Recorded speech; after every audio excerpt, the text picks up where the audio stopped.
So next on our list of lessons learned is to make measures visible. What do we mean by this? Well, I come back to a story from Andrew Carnegie, U.S. Steel. So back in the day, Andrew Carnegie was visiting one of his steel mills, and he went up to the folks on the steel mill and said, how much did you produce here? How many tons of steel did you produce?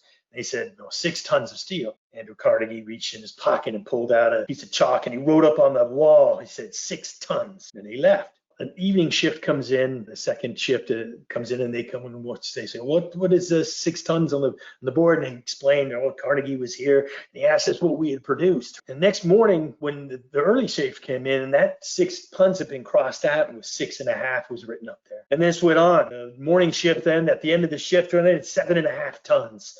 Right, and went on, and I guess the story goes that Andrew Carnegie came back a few months later and up on the board had written the current standard, which is 13 tons.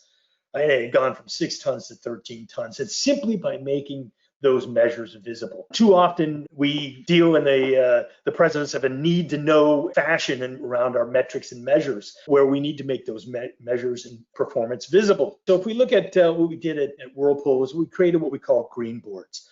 Now, green boards, basically in each department or area, and each had a little bit different look and feel, but each identified what those key metrics and measures and the definition of success for that organization was. So if I went up to anybody in their department and said, hey, what are you trying to do? What's important to you guys? They would say, hey, let me show you. Could take you over to the board and explain those measures and how they were doing and why they were important. Now, key to this, though, was how they were developed. They were developed by the employees in the departments and not simply hoisted on them by management. It wasn't some top-down effort that said, here are the metrics, you have to live to these. We put teams together and we said, let's build, what are those key measures? How do we know if we're doing well? How do we know if we're succeeding? And let's agree on those metrics. So they're built and bought in by those folks. And then we'd have red dot meetings. So anytime there was a red dot of performance, we would meet to those. We'd look for root causes. Why did this occur?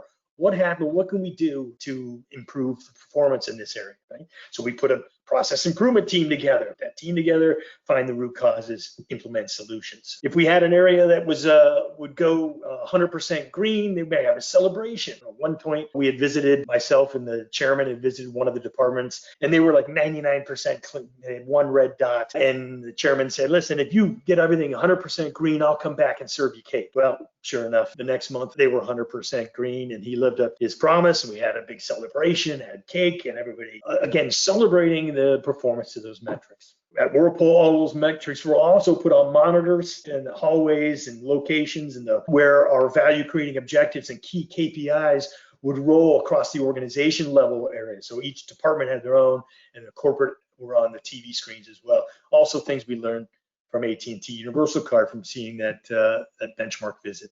So those are some background, which leads me to where I am today at KPI Fire. Really happy with the way KPI Fire presents the metrics and measures and boards and dashboards and huddle boards, so that they make visible those key indicators, and we can react to those, and organizations can use those in measuring and improving their performance. So that's my third lesson here: make measures visible. If you want to know more about KPI Fire, you can contact me here at this location or visit kpifire.com.